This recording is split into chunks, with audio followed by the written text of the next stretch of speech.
Doctor Baba Saheb Ambedkar open university.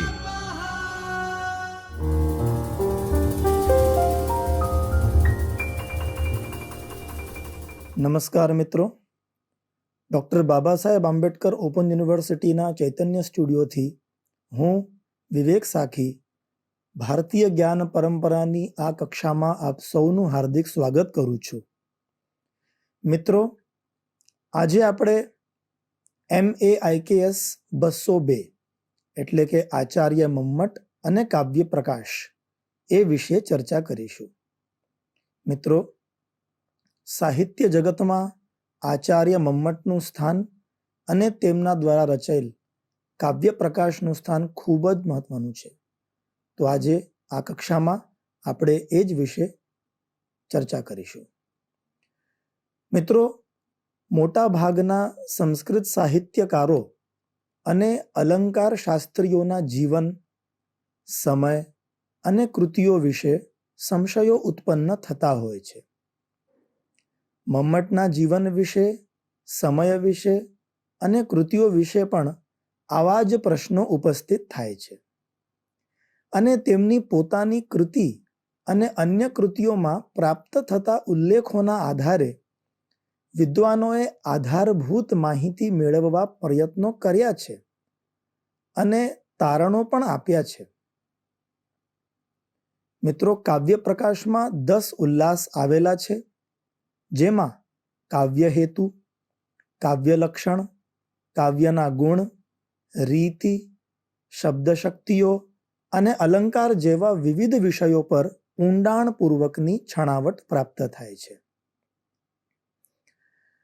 Acharya મમ્મટના જીવન વિશે જો આપણે જાણવાનો પ્રયત્ન કરીએ તો જણાય છે કે સામાન્યતઃ સંસ્કૃત સર્જકોએ કોઈએ પણ પોતાના જીવનનું ગાન નથી કર્યું અને તેના પરિણામ સ્વરૂપે એમના જીવન વિશેની ઐતિહાસિક માહિતી પ્રમાણભૂત રીતે મળતી નથી.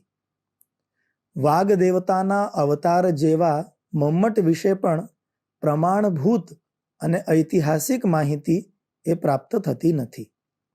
પણ તેમની કૃતિમાં થયેલા ઉલ્લેખો અને અન્ય ટીકાકારો કે સર્જકોએ તેમના વિશે કરેલા જે ઉલ્લેખો છે તેને આધારે કેટલીક વિગતો પ્રાપ્ત થાય છે.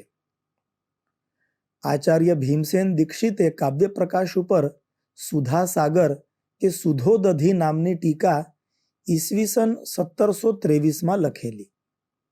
આ ટીકામાં તેમણે મમ્મટના જીવન વિશે થોડીક માહિતી આપી છે. તે મુજબ પ્રથમ તો આચાર્ય મમ્મટ કાશ્મીર પ્રદેશમાં જન્મ્યા હતા અને સાક્ષાત સરસ્વતીનો અવતાર હતા એમ માનવામાં આવતું. કહેવાયું છે કે તદ્દેવી સરસ્વતી સ્વયંભૂત કાશ્મીર દેશે પુમાન, અર્થાત એ જ સરસ્વતી દેવી જેને આપણે વિદ્યાની દેવી તરીકે ઓળખીએ છીએ અને પૂજીએ છીએ, એ સરસ્વતી જ કાશ્મીર પ્રદેશમાં પુરુષ રૂપે પ્રગટ થઈ. મમ્મટને સરસ્વતીનું પુરુષ સ્વરૂપ માનવામાં આવે છે.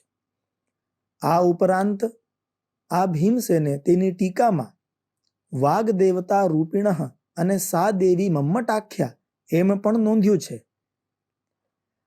મિત્રો, આચાર્ય મમ્મટના પિતાનું નામ જયટ હતું. મમ્મટના 2 નાના ભાઈઓ હતા, કૈયટ અને ઉવ્વટ. આમાંથી કૈયટે પતંજલિના મહાભાષ્ય ઉપર પ્રદીપ નામની ટીકા લખી છે. પતંજલિનું રચેલું વ્યાકરણ મહાભાષ્ય એ વ્યાકરણ અને વૈયાકરણ એ બંનેના સંપ્રદાયમાં અત્યંત મહત્વપૂર્ણ ગ્રંથોમાંથી એક છે. તેની ઉપર પ્રદીપ નામની જે વ્યાખ્યા છે જે મમ્મટના ભાઈ કૈયટે લખી છે એ અત્યંત પ્રસિદ્ધ અને અત્યંત અનિવાર્ય ગણવામાં આવે છે જ્યારે વ્યાકરણ અધ્યયનની વાત થાય ત્યારે. અને તે કૈયટની પ્રદીપ ઉપર નાગેશ ભટ્ટની ઉદ્યોત ટીકા છે. તો એટલા માટે વૈયાકરણ સમાજમાં જ્યારે પણ મહાભાષ્યના અધ્યયનની વાત આવે, સટીક મહાભાષ્યના અધ્યયનની વાત, ત્યારે પ્રદીપોદ્યોત એમ કરીને બંને ટીકાઓનું નામ સાથે જ લેવાય છે, કેમ કે જે ઉદ્યોત વ્યાખ્યા છે તે પ્રદીપ ઉપર રચાયેલી છે.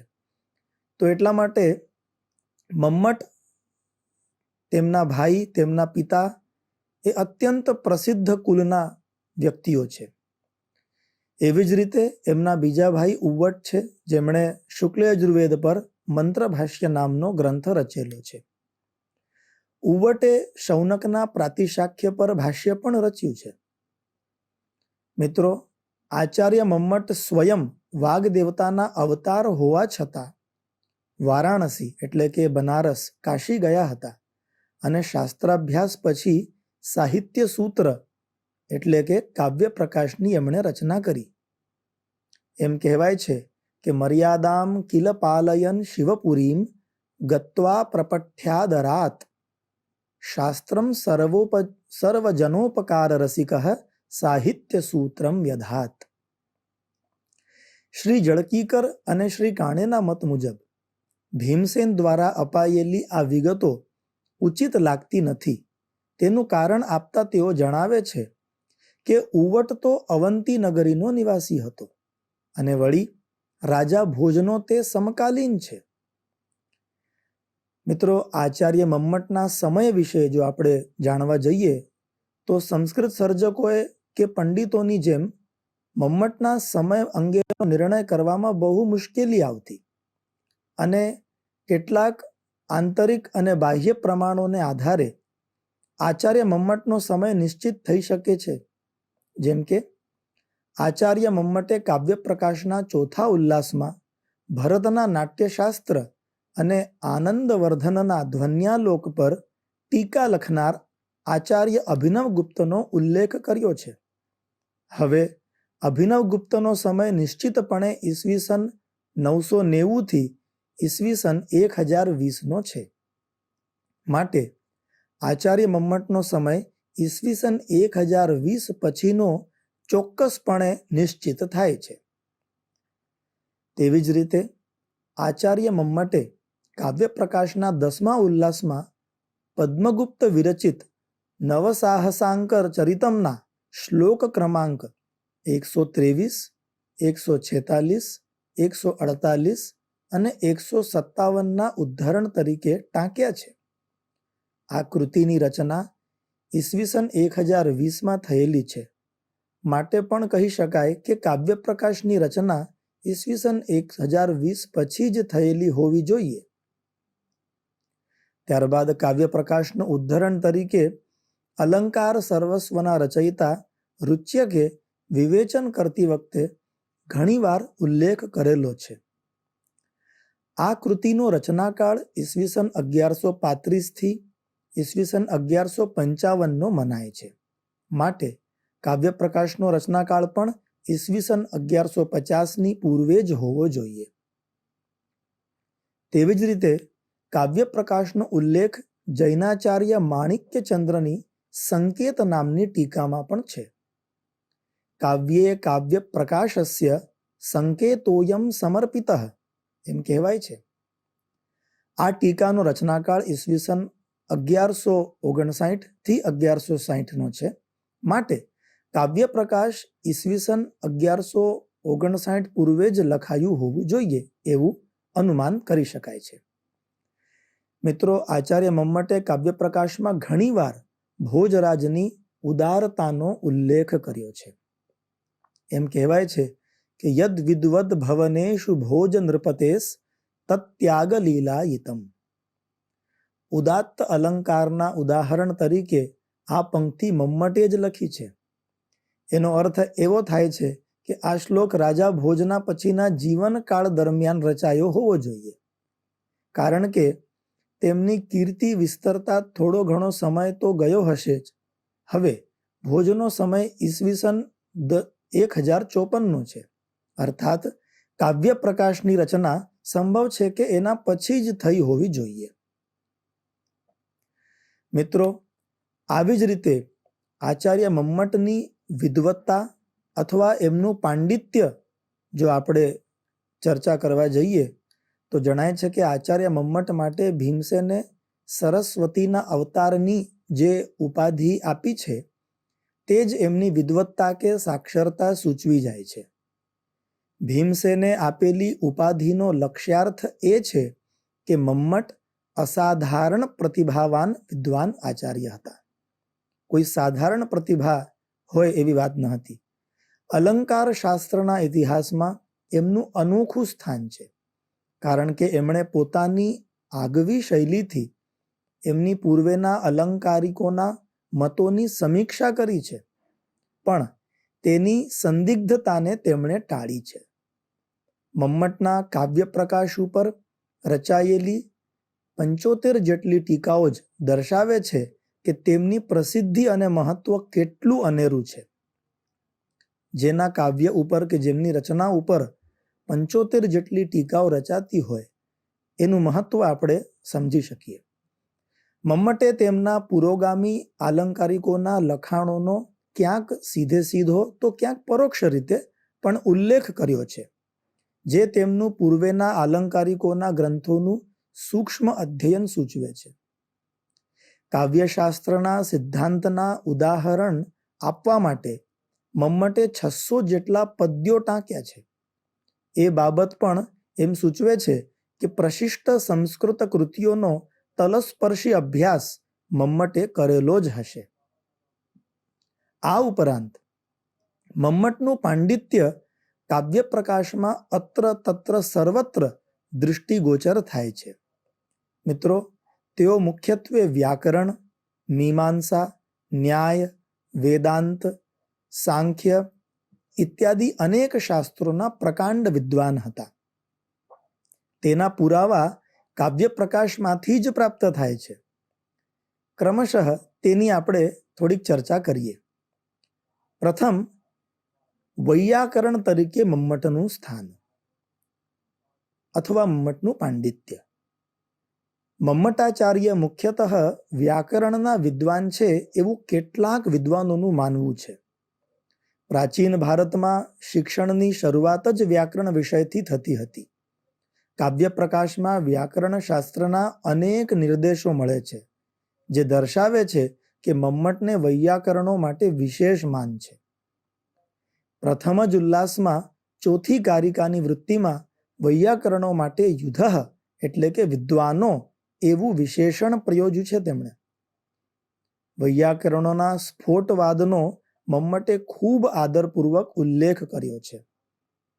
મમ્મટે શબ્દના સંકેત, અર્થ સંકેત વિષયક વિવિધ મતોનું નિરૂપણ કરતી વખતે વ્યાકરણ મહાભાષ્યકાર સંમત જાત્યાદિ મતોને પ્રાથમિકતા આપી છે. એવું લખીને મીમાંસકોના જાતિ મતનો ઉલ્લેખ પછીથી કર્યો છે અને નાટ્ય મત કે જે પતંજલિ સંમત છે તેનો ઉલ્લેખ પ્રથમ કર્યો છે. મમ્મટે વ્યાકરણ સંમત શાના ચતુર્થી પ્રવૃત્તિ શબ્દોની જે 4 પ્રકારની પ્રવૃત્તિ છે એટલે કે 4 પ્રકારના શબ્દો છે તેનો ઉલ્લેખ પણ કર્યો છે એવું જણાય છે. અલંકાર નિરૂપણમાં ઉપમા અને તેના ભેદોની સમજણ આપતી વખતે મમ્મટ વ્યાકરણ શાસ્ત્રીય સિદ્ધાંતોને અનુસર્યા છે. વિરોધ અલંકારના ભેદોનું દર્શન કરાવતી વખતે પણ મમ્મટ વ્યાકરણ શાસ્ત્રીઓએ સ્વીકારેલા 4 પ્રકારનો આધાર નજર સમક્ષ રાખે છે. મમ્મટ સ્વયં વૈયાકરણ હોવાથી એમણે કાવ્ય પ્રકાશમાં અનેક સ્થળે વ્યાકરણ શાસ્ત્રની પરિભાષાઓ પ્રયોજી છે. અસંગતિ અને વિભાવના અલંકારના વિવેચનમાં અનુક્રમે ઉત્સર્ગની વ્યવસ્થિતિ અને ક્રિયા એ જ કરણ છે એવી વ્યાકરણની પરિભાષાઓનો પ્રયોગ પણ કર્યો છે. મીમાંસક તરીકે જો આપણે મમ્મટની ચર્ચા કરીએ તો આચાર્ય મમ્મટ દર્શન શાસ્ત્રની એક શાખા મીમાંસા શાસ્ત્રના પણ ઉત્તમ જ્ઞાતા હતા. આ બાબતના પણ ઉદાહરણો કાવ્ય પ્રકાશમાં પ્રાપ્ત થાય છે. જેમ કે સંકેત વિષયક મતોની ચર્ચા દરમિયાન તેમણે પૂર્વ મીમાંસકોના જાતિરેવવા મતનો ઉલ્લેખ કર્યો છે. આચાર્ય મમ્મટે પ્રસિદ્ધ મીમાંસક મંડન મિશ્રના ઉપાદાન લક્ષણવાળા મતનું ખંડન ગૌરનુવચ્યમાં કર્યું છે, જે તેમનું મીમાંસા વિષયક જ્ઞાન સૂચવે છે. વેદાંત અને સાંખ્ય દર્શનના પણ એ બહુ મોટા જ્ઞાતા હતા. આચાર્ય મમ્મટ વેદાંત અને સાંખ્ય દર્શનમાં પ્રથમ ઉલ્લાસમાં કાવ્યના આનંદને બ્રહ્માનંદ સાથે મમ્મટે સરખાવ્યો છે. કાવ્ય પ્રકાશના મંગળ પદ્યની વૃત્તિમાં બ્રહ્માની સૃષ્ટિને પણ એમણે સાંખ્યશાસ્ત્રીઓના 3 ગુણોના ફળનું સૂચન જણાવ્યું છે. પાંચમા ઉલ્લાસમાં વાક્યાર્થ કેવળ વાચ્ય જ હોય છે એવા વેદાંતીઓના મતનું ખંડન મમ્મટે કર્યું છે. આ ખંડન કરવા માટે પણ વેદાંત દર્શનના સિદ્ધાંતોનું જ્ઞાન હોવું જરૂરી છે. કાવ્ય પ્રકાશમાં મમ્મટે વેદાંત વિષયક માયા, મોક્ષ પ્રાપ્તિ, તત્કાર્ય પ્રપંચ વગેરેનું જ્ઞાન દર્શાવતા ઘણા શ્લોકો ટાંક્યા છે. મમ્મટે બૌદ્ધ દર્શનની શૂન્યવાદી શાખાના અપોહવાદનો પણ ઉલ્લેખ કર્યો છે. આમ આચાર્ય મમ્મટ ભિન્ન ભિન્ન શાસ્ત્રોના જ્ઞાતા અને બહુમુખી પ્રતિભાના સ્વામી હતા. કાવ્ય પ્રકાશમાં સ્થળે સ્થળે એમની સાક્ષરતા વિદ્વત્તાના ઉદાહરણો પ્રાપ્ત થાય છે. મિત્રો, આવી રીતે આચાર્ય મમ્મટ અને કાવ્ય પ્રકાશ આ એકમ 2માં આચાર્ય મમ્મટ વિશે આપણે વિવિધ પ્રકારની જાણકારી પ્રાપ્ત કરી. આ જ ક્રમની અંદર આગળના સત્રમાં આપણે કાવ્ય પ્રકાશ વિશે અને અન્ય સંસ્કૃત સાહિત્યના કવિઓ અને તેમના કૃતિઓ વિશે ચર્ચા કરીશું. ત્યાર સુધી આપ સૌને ધન્યવાદ. નમસ્કાર. સ્વાધ્યાયઃ